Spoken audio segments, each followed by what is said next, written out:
أعوذ بالله من الشيطان الرجيم. سورة الأنعام مكية.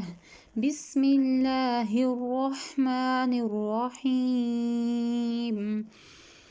الحمد لله الذي خلق السماوات والأرض وجعل الظلمات والنور ثم الذين كفروا بربهم يعدلون.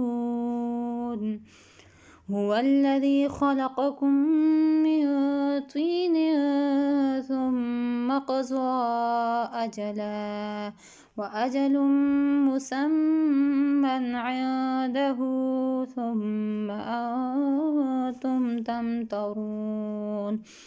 وهو الله في السماوات وفي الأرض يعلم سركم وجهركم ويعلم ما تكسبون.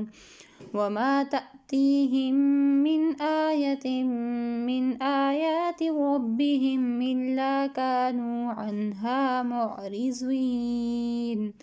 فقد كذبوا بالحق لما جاءهم فسوف يأتيهم أنباء ما كانوا به يستهزئون. صدق الله العظيم.